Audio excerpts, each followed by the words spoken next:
بسم الله الرحمن الرحيم الحمد لله رب العالمين والصلاة والسلام على أشرف الأنبياء والمرسلين نبينا محمد وعلى آله وصحبه أجمعين وأشهد أن لا إله إلا الله وحده لا شريك له وأشهد أن محمدا عبده ورسوله أما بعد. Louvado seja Allah, Senhor dos Universos. Que a paz e os elogios de Allah estejam sobre o mais nobre de todos os profetas e mensageiros, o nosso profeta Muhammad, sobre a sua família e os seus companheiros. E testemunho que não existe nenhuma divindade com o direito de ser adorada, exceto Allah, o único, sem parceiros.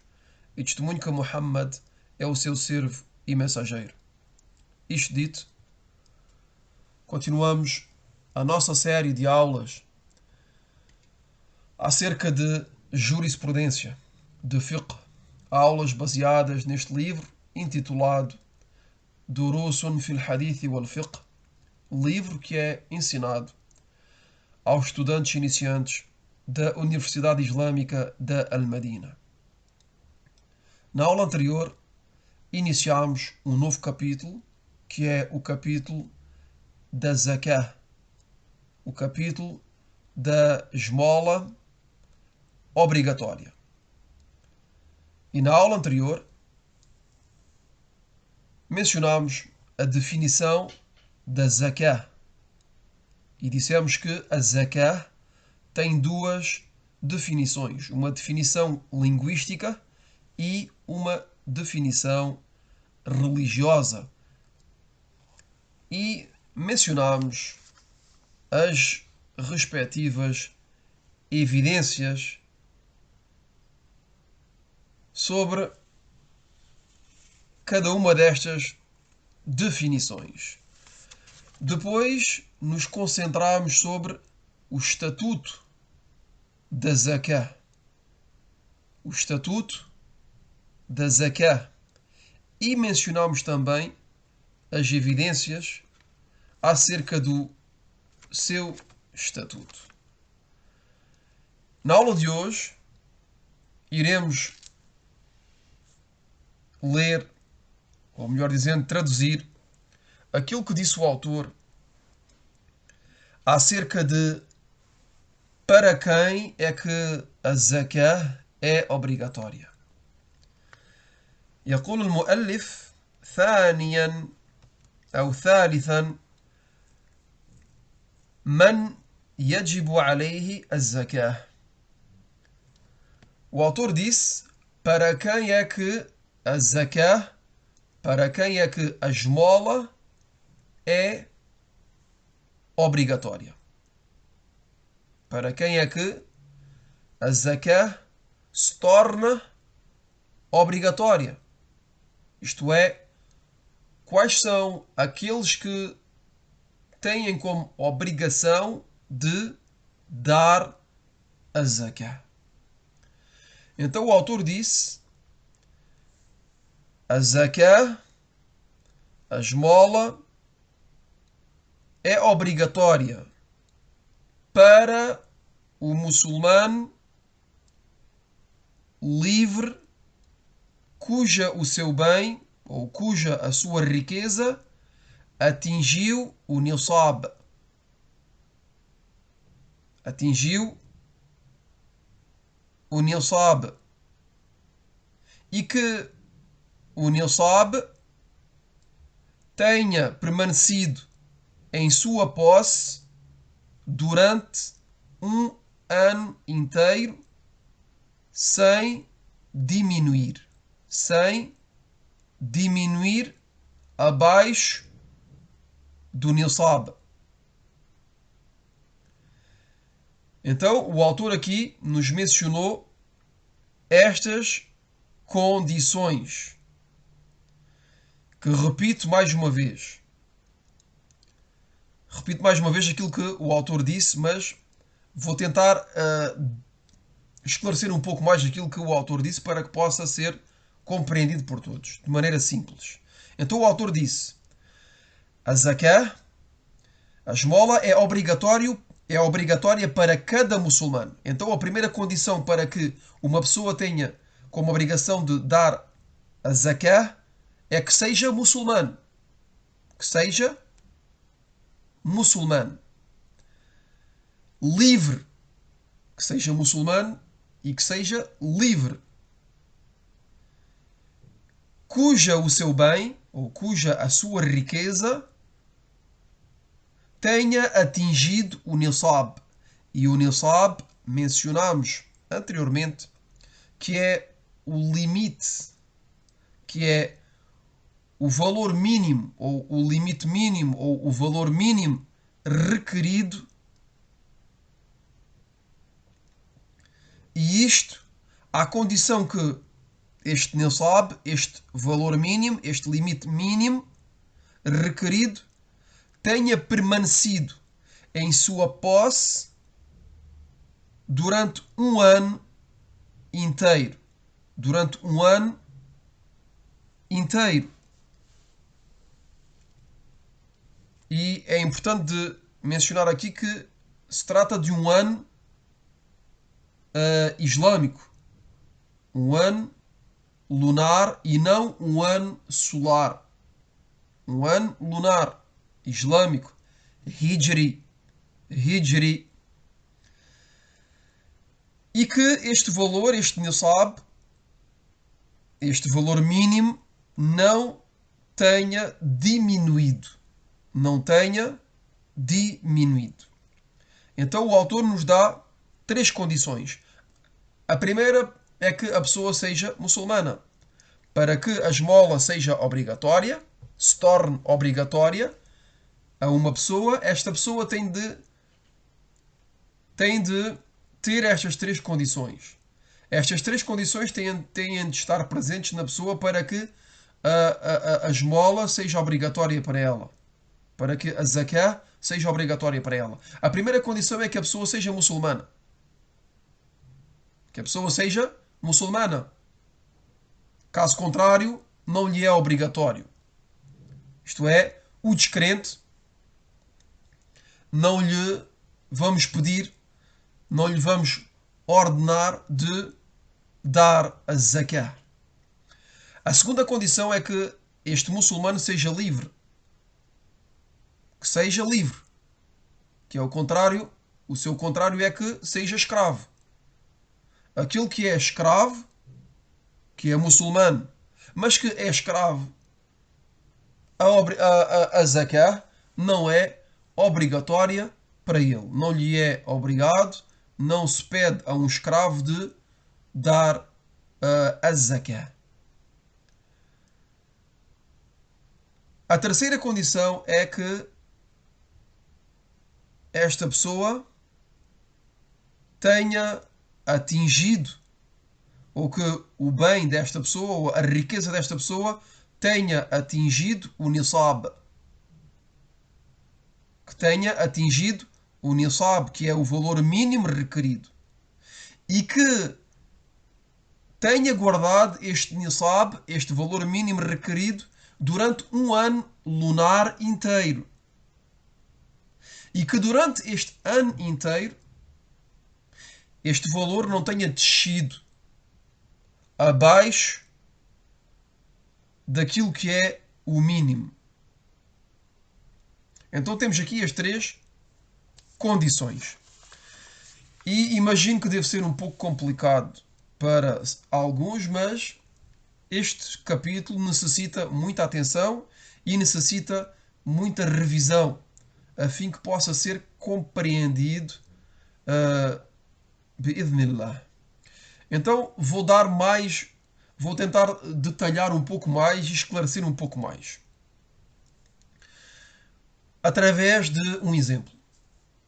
Podemos dar como exemplo, podemos dar o exemplo da prata.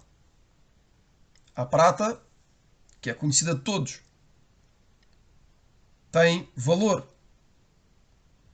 Então vamos dar o exemplo da prata.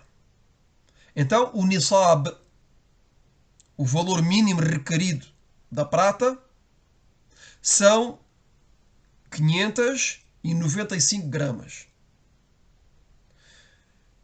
Quer dizer que o valor mínimo requerido são 595 gramas. Então a pessoa que, portanto, quem possuir 595 gramas de prata e as guardar durante um ano lunar, sem que estas 595 gramas deixam, quer dizer que este valor, que é 595 gramas, não deixe, que deixe, perdão, então é obrigatório de dar zakat sobre as 595 gramas de prata.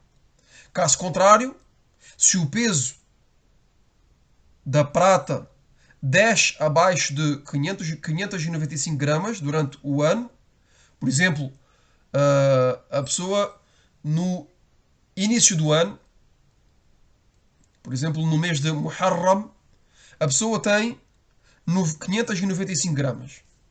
595 gramas. Então a pessoa atingiu o nisab, o valor mínimo requerido. Depois, por exemplo, 9 meses depois, durante o mês de Ramadã, este valor desce abaixo de 595 gramas. A pessoa, por exemplo, perde 95 gramas, utiliza 95 gramas, por exemplo. Das 595, utiliza 95. Fica só com 500 gramas de prata. Neste caso, a pessoa desceu abaixo do valor mínimo requerido, que são 595 gramas. Então, a partir daqui, esta pessoa já não é obrigatório para ela de dar a esmola obrigatória. Porquê? Porque o valor desceu abaixo. O valor desceu abaixo durante este mês que é o mês de Ramadã.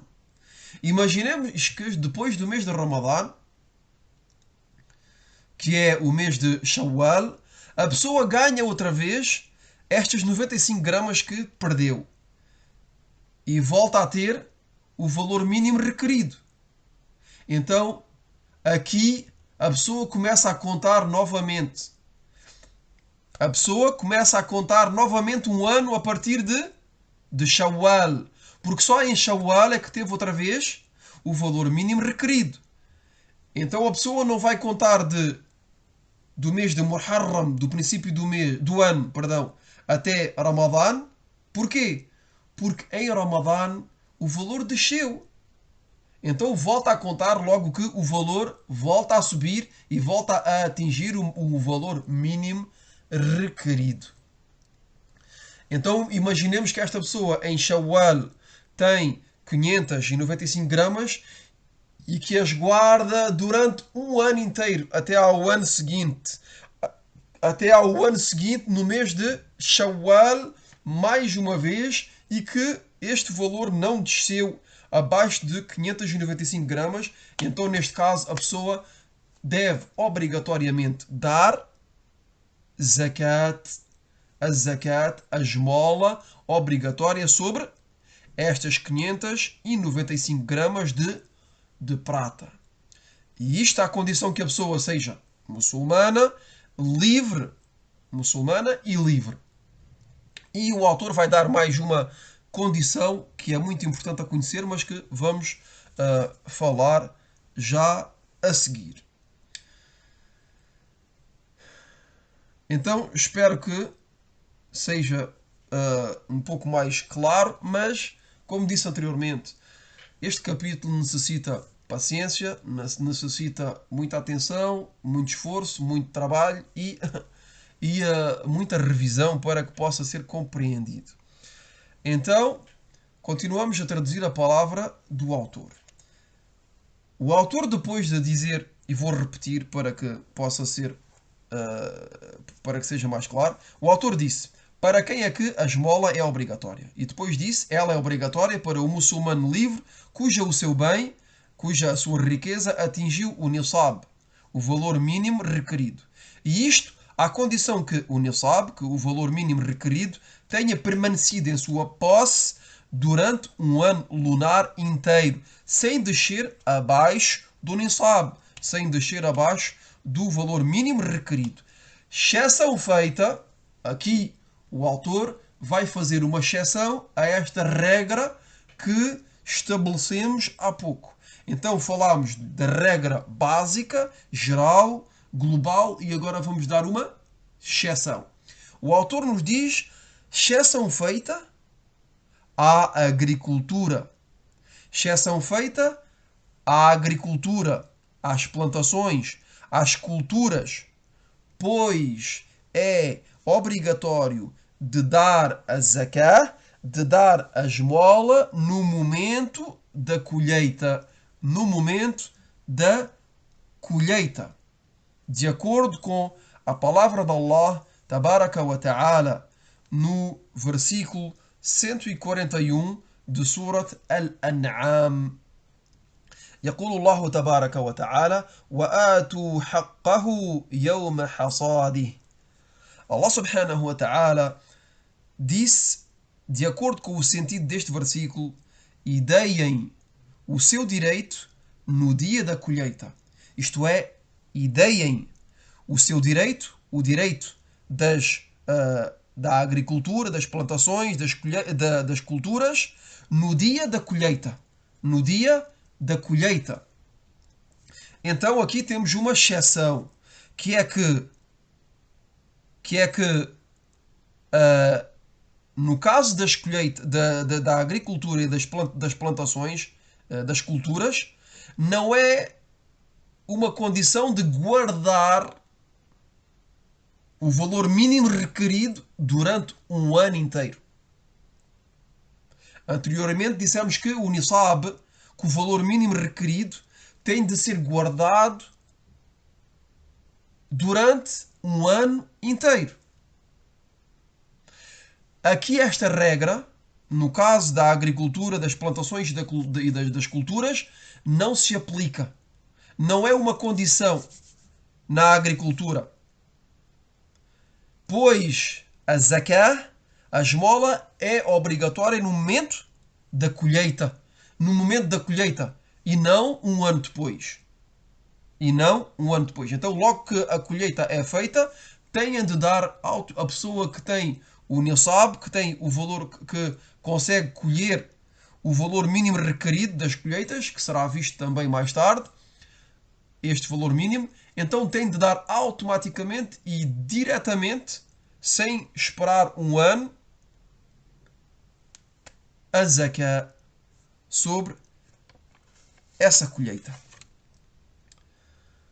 Quer dizer que não é uma condição, repito mais uma vez, quer dizer que não é uma condição de possuir ou de armazenar as colheitas durante um ano inteiro. Mas, pelo contrário, é obrigatório de dar a zakat, de dar a esmola das culturas no momento da colheita. No momento da colheita. E agora vamos mencionar aquilo que o autor disse, que é, se podemos dizer, uma condição para que a pessoa se encontre na obrigação de dar a zakah. Mencionámos anteriormente as três condições, que é que a pessoa, para que a zakat seja obrigatória, que a esmola seja obrigatória, a pessoa tem de ser muçulmana, livre e tem de ter o valor mínimo requerido e de o guardar durante um ano inteiro, um ano lunar, exceção feita às culturas. O autor nos dá uma precisão muito importante, dizendo: e há uma outra condição para que seja obrigatório de dar a zakat, para que seja obrigatório de dar a esmola, que é que aquilo que vai dar,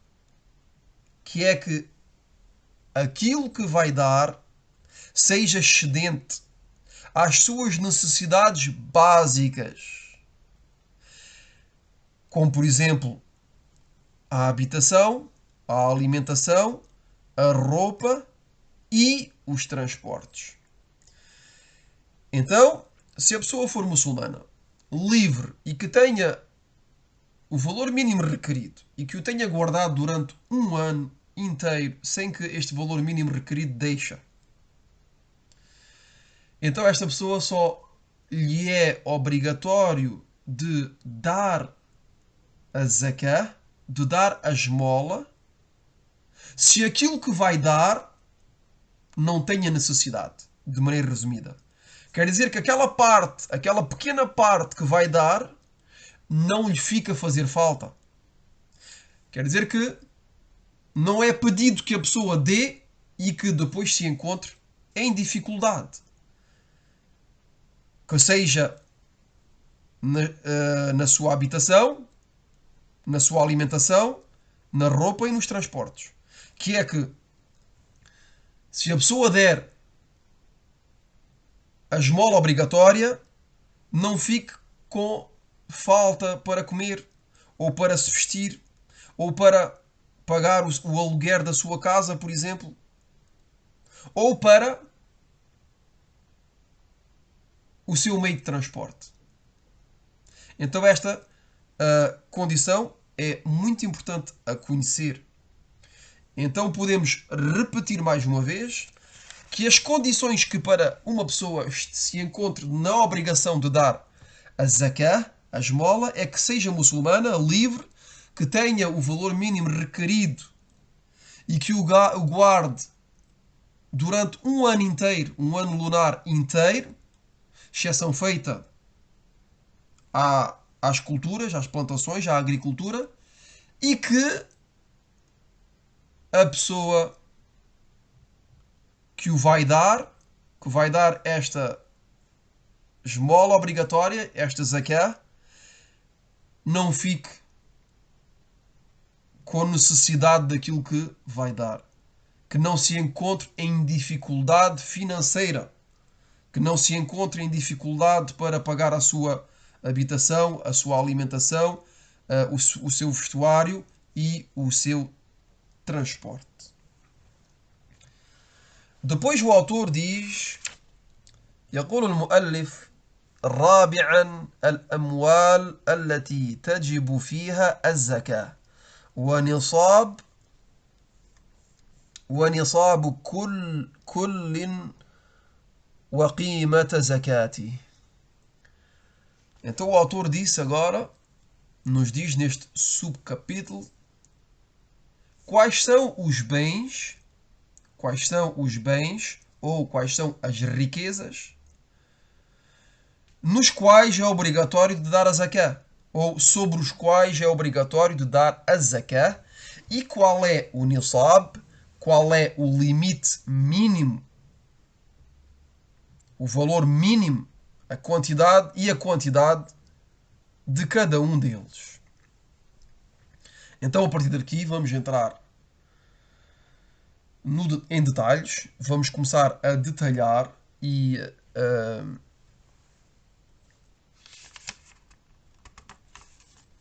podemos continuar mais um pouco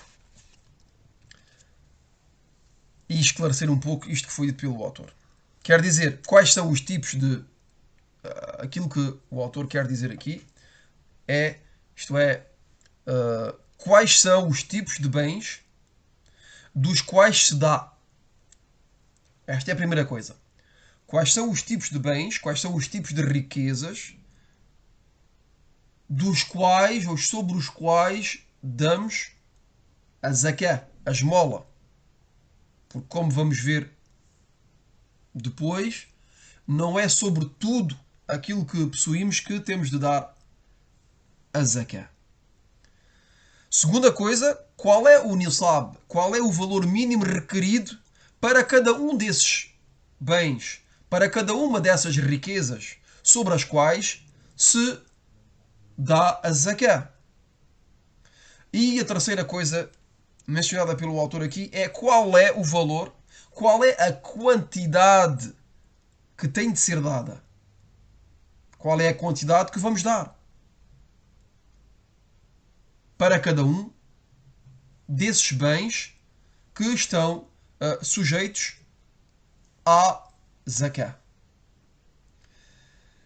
Então o autor depois disse, resumidamente, os bens ou as riquezas que são expostas à zakah são são, em primeiro lugar, o autor vai mencionar os animais, e os animais não são todos os animais, como veremos na próxima aula, bi'idhnillah. Também as culturas, a agricultura. Em terceiro lugar, o ouro e a prata. O ouro e a prata. E o ouro e a prata engloba o dinheiro, engloba a moeda. E em quarto lugar, as mercadorias comerciais. As mercadorias comerciais. Então estas são as riquezas, de maneira resumida, sobre as quais é obrigatório de dar a zakat. Repito, em primeiro lugar os animais, as culturas, o ouro e a prata, ou melhor dizendo, perdão, em primeiro lugar os animais, em segundo lugar as culturas, a agricultura, as plantações, etc. Em terceiro lugar o ouro e a prata e engloba a moeda. E em quarto lugar as mercadorias comerciais, aquilo que serve para fazer comércio, onde a pessoa tem um benefício. Então, de maneira resumida, estas são as quatro riquezas às quais que estão sujeitas à esmola obrigatória.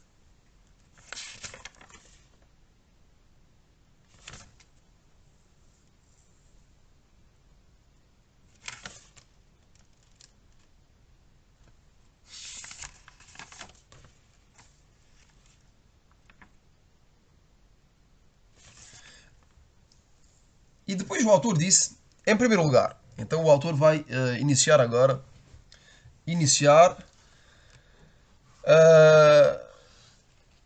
esta primeira categoria, que são os animais. E o autor diz ومن هذه الأموال السائمة من بهيمة الأنعام وهي الإبل والبقر والغنم. Então o autor disse, em primeiro lugar, as-sa'ima. Em primeiro lugar, as-sa'ima. Então o primeiro tipo de riquezas ou de bens que a pessoa possui e às quais está sujeita e os quais estão sujeitos à esmola, à zakah, são as-sa'ima. Dentre os animais que são os camelídeos, os bovinos e os ovinos. Então a sa'ima engloba três tipos de animais, que são os camelídeos, os bovinos e os ovinos. Os camelídeos, que são os camelos, os dromedários, etc. Os bovinos, que são os bois, as vacas, etc. E os ovinos, que são as ovelhas, os carneiros, etc. E convém de esclarecer esta palavra que é a sa'ima. Este termo que ouviram anteriormente, que é a sa'ima, e que engloba estes três tipos de animais. Qual é o sentido de a sa'ima? Então, a sa'ima é o animal, e prestem bem atenção, a sa'ima é o animal que se alimenta das pastagens. E aqui, quando falamos do animal, engloba os camelídeos, os bovinos e os ovinos. Estamos a falar de todos os animais que se encontram nestas categorias, que são os camelídeos, que sejam os camelos, os dromedários, que sejam os bovinos, os bois, as vacas, etc. E também os ovinos, que sejam as ovelhas, os carneiros, etc. Então, a sa'ima é o animal que se alimenta das pastagens e que não se alimenta com aquilo que o seu dono, que o seu proprietário lhe compra. Quer dizer que a sa'ima são os animais que andam a pastar e que comem das pastagens, que comem do sustento de Allah subhanahu wa ta'ala, que não são alimentados, que não são sustentados pelos seus donos, pelos seus proprietários. Quer dizer, uma pessoa, por exemplo, tem 100 vacas e as vacas andam a pastar. Ou tem, por exemplo, 100 ovelhas e que as ovelhas andam a pastar. Ou que tem 100 camelos e que os camelos andam a pastar. E o proprietário destes animais não compra para eles alimento. Não compra para eles alimento. Então, estes são os animais que são considerados como a saima. São os animais que se alimentam nas pastagens e não se alimentam com aquilo que o seu dono, que o seu proprietário compra ou lhes compra. Pois o animal, prestem bem atenção, pois o animal que se alimenta daquilo que lhe compra o seu dono, o seu proprietário, neste caso, não lhe é obrigatório ao proprietário de dar zakah. Não é obrigatório ao proprietário de dar a zakah, de dar a esmola obrigatória sobre estes animais. Porquê? Porque pois é o proprietário, é o dono que os alimenta e que tem despesas e que gasta do seu dinheiro para que os seus animais possam comer, possam ser alimentados. Então, neste caso, não é obrigatório para ele dar a zakah. De maneira resumida, se o dono dos animais paga a alimentação, paga o sustento, não dá a zakah sobre esses animais. Quanto àquele que possui animais, mas que não os alimenta, não compra a sua ração alimentar, não compra a ração alimentar dos seus animais, mas pelo contrário os deixa pastar em liberdade, então neste caso deve pagar a zakah, deve pagar a esmola sobre esses animais. Espero que seja claro para todos. E ficamos por aqui. Wallahu a'lam. وصلى الله وسلم على نبينا محمد وعلى آله وصحبه أجمعين. سبحانك اللهم وبحمدك أشهد أن لا إله إلا أنت أستغفرك وأتوب إليك.